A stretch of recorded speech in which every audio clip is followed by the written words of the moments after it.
And I was told for a very long time that I was receiving coaching from my leaders, from my mentors, but it took working with someone who was trained as a coach for me to recognize, holy crap, what I've been experiencing was not coaching.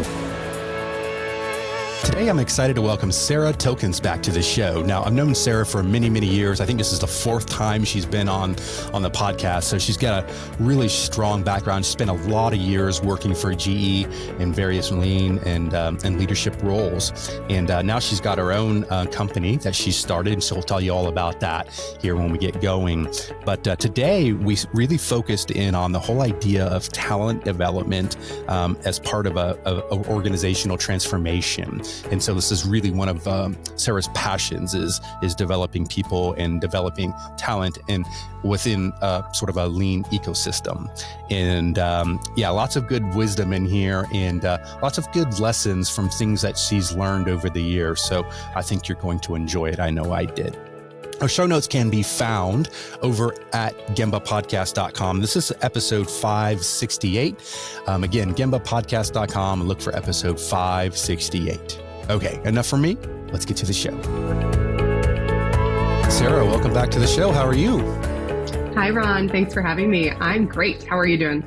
Oh, I'm doing well. So what is this like I think this is the fourth time you've been on the podcast. Does that sound right?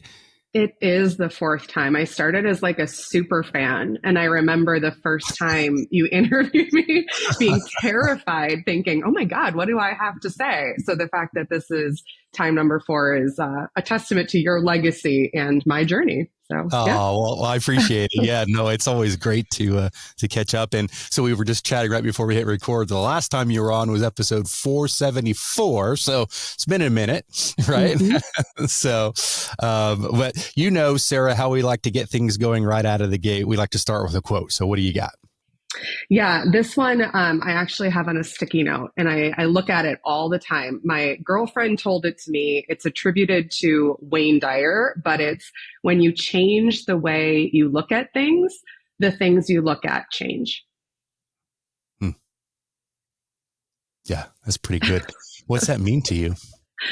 I think in the context of problem solving, I'm a new entrepreneur, it's just this reminder that perspective is so important.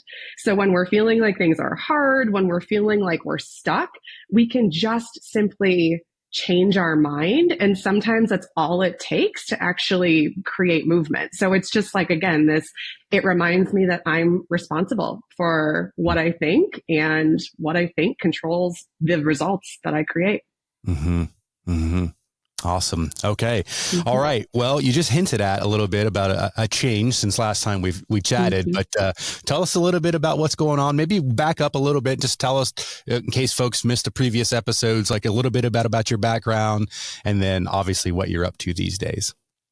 Yeah. So my background was all over the place. I got introduced to Six Sigma when I was a biologist, spent some time in construction, ended up landing at GE Healthcare. So that's really where I spent most of my time in operations, really understanding and developing as a lean practitioner. The last time we spoke, I was actually a business team leader for GE Healthcare. So that's essentially managing an operations. I had a 3-shift manufacturing operation that I was responsible for. It was very intense. And I actually ended up pivoting shortly after we spoke last. So I went back into a lean coaching OpEx role, did that for a while. And then last fall, I actually left GE to pursue my company, the KPI Lab, full time. Wow. Okay. So tell us a little bit about the KPI Lab. It is everything that I love. It's a people-centric problem-solving studio. So the type of work that I'm doing is really focused on developing problem solvers instead of just solving problems. I experienced being the recipient of consultants a lot. And I always thought that there was this disconnect between really the human empathy, understanding from the people who are impacted by the problem, what the problem actually is. And so the results that were put in place just never sustained.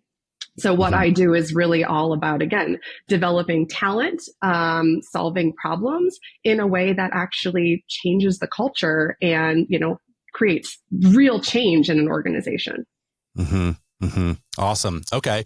And we're going to link everything up here on the show notes. So everybody go check out Sarah's website and everything she's got going on there. But so you've mentioned talent development. So I want to maybe just let's hone in on that a little bit to start.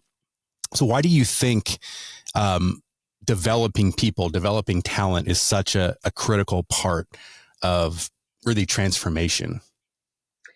Um, I think it's twofold. So I think I've told the origin of how I got into this before on your podcast. But for those who don't know, I got an executive coach. It was probably 5 years ago now.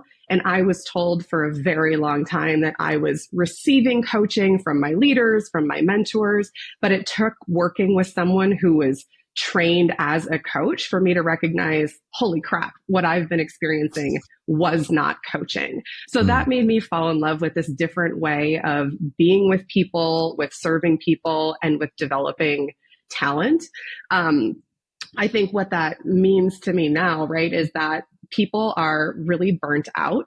The job market is really intense. And for leaders and everybody, just to understand who they are, what they believe, their point of view, when you have access to that, how you deliver results for your organization, how you serve yourself and others, and how you keep your cup full. I mean, it just changes Mm-hmm. dramatically. So talk about a waste in organizations. We talk about the traditional, I always knew the acronym Tim Wood, right? But Mm-hmm. there's talent, which I feel like a lot of people are talking about now, and people just aren't fully unlocked. People are bored. People don't recognize, their path to something different. So really giving people, again, access to that just changes organizations. You mentioned you thought more people are more burned out these days than maybe they have been. Like, why do you think that? And what are some potential countermeasures? Um, I think that for lots of different generations, I'm not a burnout coach. I feel like there's people who talk about this a lot, but in my experience, again, it's like people looking for purpose and Mm. people not feeling like they're getting that level of validation. And the dissonance that's created there leads to some of that, like, what am I doing? What am I working for? Why am I working so hard if people don't care about me or if I'm not getting something out of it? And so, at least in my experience, like, a lot of that boredom and burnout actually kind of dance together. And I think a lot of people just don't know what they're good at, what they want to pursue. So again, offering that opportunity and just letting them kind of unlock themselves. Mm. So someone's listening to this right now and maybe they manage people and they're like, oh my gosh, or maybe my people are feeling that. Or, family members or something, anything like that. So like, what can we do? Like, let's say you're a leader of people and you don't want them to feel like that. You genuinely care about them or whatever it might be. Like, what are some things that we can be doing as leaders to sort of counter these issues that are very real? I think the first thing is just talking about it, creating space for it, not in it's my leader, I have to solve this problem, but in let me better understand this and empathize with it Mm-hmm. first. I think, it was hard when I was a leader to talk to my staff about that kind of stuff. I felt like there was that boundary where I can talk to my superiors, but I can't show them that I don't have it all together. I can't show Mm. them that I'm burnt out. Vulnerability, right? You can be Right, because vulnerable. it's super vulnerable. You're the leader, you're the adult, Mm. you're supposed to have it all together. So I think when we get okay with offering that to others, it again Mm. gives them permission to experience it. And one of the tricks that I've used with coaching clients is, again, just asking the questions of what brings you joy or what fills you up. I heard once that freedom equals time spent doing things you love minus time spent doing things you hate. So it's, again, just giving people permission to, what would you actually like to be doing more of? What's something on your plate that is really burning you out? And how can we come up with solutions to make that easier, better. So again, I keep saying this, but it's just like having the conversation. I don't think there's one cure, Yeah. but just offering that it exists and Hmm. we can do something together. Yeah. I think like vulnerability is a missing ingredient, in many organizations for whatever reason, like you're the boss, so you're supposed to know the answers, or, um, you're supposed to have it all figured out, or you're supposed to have it always together. And the reality is we're human beings, right? And there's going to be moments in everyone's life to where you don't have it all together, or, your kid's been sick for 2 weeks or whatever. You haven't been sleep, I just feel like that ability to be real with one another is so important. But man, it's hard, especially like not to pick on GE, but like a giant company like that, right? Like, you know what I'm saying? Like billions of dollars, like we don't have time for feelings around here, man. We get, you know what I mean? That's really difficult, right? When you're in a big company like that. What do you think about that? I totally agree with that. And I think, diversity plays into that a lot. I would say maybe GE, but like a lot of manufacturers are still really heavily like male leadership is what runs. So I think that teaches like there's certain characteristics in male leadership that are a little bit different than the softer female stuff. So we learn to exist in our path to leadership. And sometimes that has us downplaying some of those different aspects of who we are. So again, just encouraging that different is okay. And there isn't one right way to show up. But it's hard to show vulnerability when you haven't seen other people offer that permission. So it's Mhm. hard to be the first, it's hard to be Right. the second, but again, like we just sometimes have to do that work so that we can take Yeah. care of ourselves. And in doing that, maybe we offer something to others. Yeah.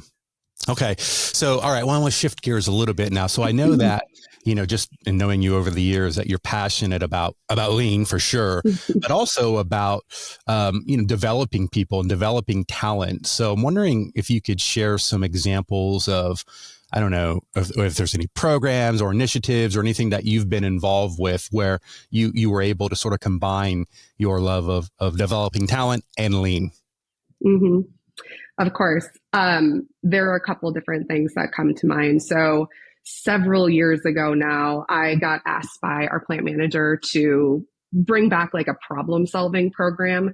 We had started using a version of an A3, and it was really figuring out, how do we get this new language across the organization? How do we help people understand not only the tools, but when it's appropriate? And so I did my own kind of process to figure out what's the problem statement and how are we actually going to implement a program. Mm-hmm. The first thing I did, again, like understanding what people want, doing some of that discovery work, going to Gemba.